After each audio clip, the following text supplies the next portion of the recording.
Hi folks, and welcome back to the Stormin Cellar for your military update.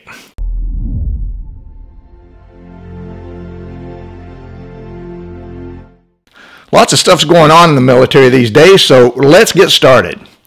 As you may know, recruiting is an ongoing problem for the services. The U.S. Army was short 10,000 soldiers in 2023. Not surprisingly, with the push for DEI and woke policies, the Army is woefully short of white recruits.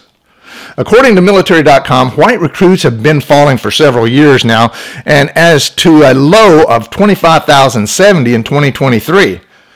The good news is, however, that black recruits have increased from 20 to 24% and Hispanic from 17 to 24%.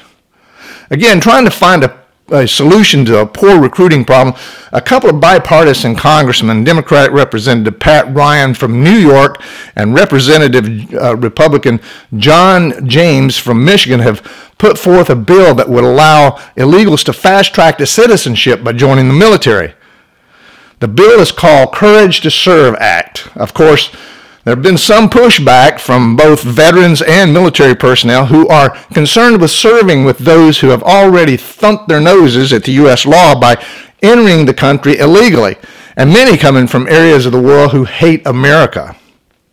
Of course, the U.S. Army isn't the only one scrambling to retain personnel.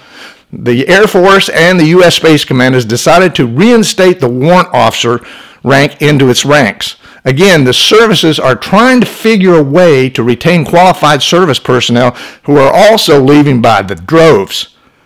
For those who aren't aware of the warrant officer program, it's a rank given to specialists. It ranks higher than the highest enlisted rank and below a second lieutenant of the commission rank. There's 5 ranks in the warrant officer program, W1 through W5. All the other services have the warrant officer program. The U.S. Air Force had them, but got rid of them when the super sergeants or the senior and chief master sergeant ranks were adopted. The Secretary of the Air Force stated the purpose was to re-optimize great power competition with countries like China, whatever that means. In other news, the military-industrial complex is alive and well, as many articles have been written about the U.S. Navy's training for a future war with China. How, you might ask? Well, ships like the Arleigh Burke-class guided missile destroyer operating in the Gulf of Aden and the Red Sea, destroying Houthi rebels' anti-ship ballistic missiles. It almost sounds like the U.S. is using millions of dollars worth of sophisticated weapons as some sort of a real-world combat pickup practice game, with the military-industrial complex as the beneficiaries. Another story about Russian opposition leader 47-year-old Alexei Navalny, who suddenly died while walking in the prison yard of a penal colony north of the Arctic Circle, of all places. You might remember Navalny was poisoned with a nerve agent in 2020 and returned to Russia in 2021, where he was immediately imprisoned for organizing protests against Putin and demanding democracy in Russia. His death will definitely lead opposition to Putin because Navalny is now a martyr and a Russian hero. Now, is it just me, or have a lot of people mysteriously died at the hands of Putin? Remember, several have died from falling out of windows of high buildings, plane crashes, and drugged by the Russian Federal Security Service, or FSB. And finally, it was bound to happen. Eventually, as Russia has decided to put nuclear weapons into space. Its purpose? To knock out the extensive U.S. satellite network.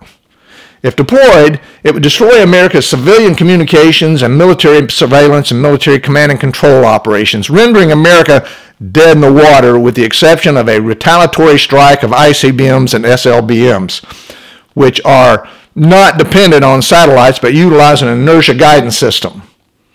Of course, this violation of the Outer Space Treaty of 1967, of which the U.S. and Russia are both signatories and both have ratified.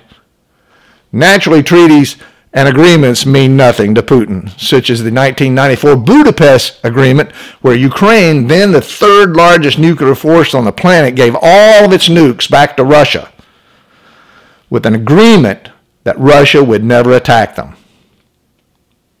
Well, that didn't happen either.